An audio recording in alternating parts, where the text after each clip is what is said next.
Hello everyone, কেমন আছো সবাই? সুমনা মেকওভার অ্যান্ড ব্লগিং চ্যানেলে তোমাদেরকে স্বাগত জানাই। টাইটেল অ্যান্ড থাম্বনেল দেখে নিশ্চয়ই বুঝতে পেরে গেছো যে কি ভিডিও আজকে শেয়ার করতে চলেছি তোমাদের সাথে। তো প্রথম থেকে শেষ পর্যন্ত দেখো।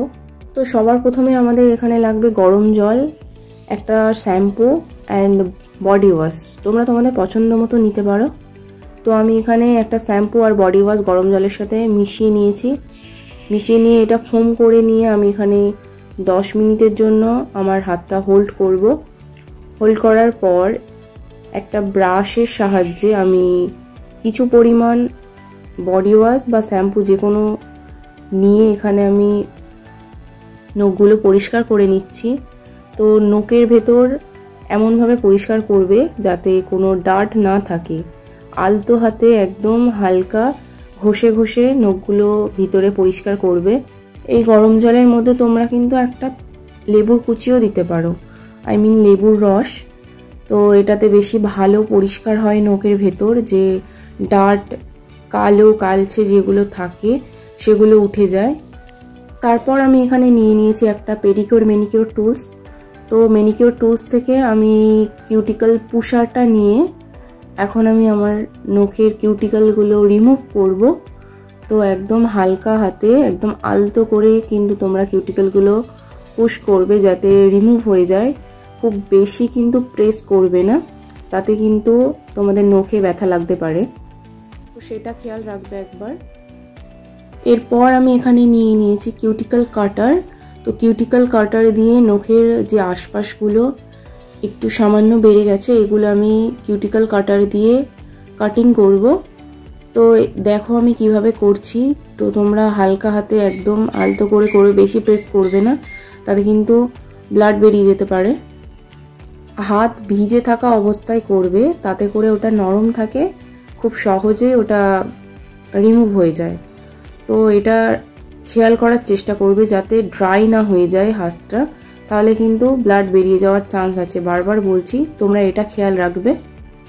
তো আমি দুটো হাতের নখেই বেশ ভালোভাবে কিউটিকল পুশার অ্যান্ড কিউটিকল কাটার দিয়ে পুরো ক্লিন করে নিচ্ছি। ডান হাতে একটু প্রবলেম হবে, বাট তোমরা চেষ্টা করবে, আস্তে আস্তে পুরোটাই পারবে। তো তারপর এখানে নিয়ে নিয়েছি ফাইল। তো এই নেল শেপার দিয়ে আমি এখানে নখগুলো শেপ করে নিচ্ছি। তো আমার বেশি কিছু করতে লাগবে না, তাই আমি হালকা করছি এখানে।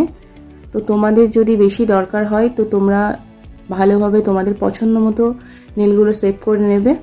তো আমি এখানে একদম হালকাভাবে করছি, কারণ আমার আগে থেকেই করা ছিল। মাসে 2 বার করে ম্যানিকিউর অ্যান্ড পেডিকিউর করা উচিত, যাতে নেলগুলো ক্লিন থাকে আমাদের। দিন শেষে নিজের যত্ন করাটাও দরকার, নাহলে নিজেকেই হারিয়ে ফেলবে। তারপর আমি এখানে নিয়ে নিয়েছি একটা বেস কোট। তো বেস কোটটা আমার সব নখে অ্যাপ্লাই করব।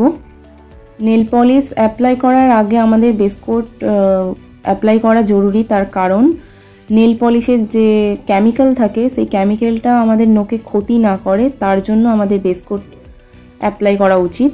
তো এইভাবে নেল পলিশ পরবে যাতে নেলের কোনো ক্ষতি না হয় পরে। তো আমি এখানে একে একে আমার নেলে বেস কোটগুলো অ্যাপ্লাই করে নেব।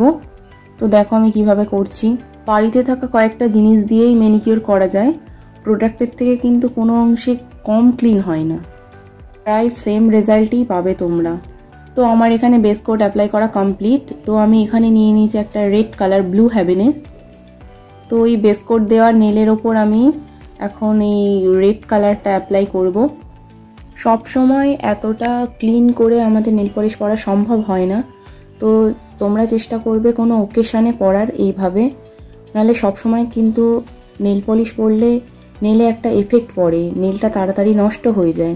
1 উইকের মতো নেল পলিশটা রাখবে, রেখে তারপর তোমরা নেল পলিশ রিমুভার দিয়ে নেলটা রিমুভ করে নেবে। তো এতে করে তোমাদের নেলগুলো ভালো থাকবে।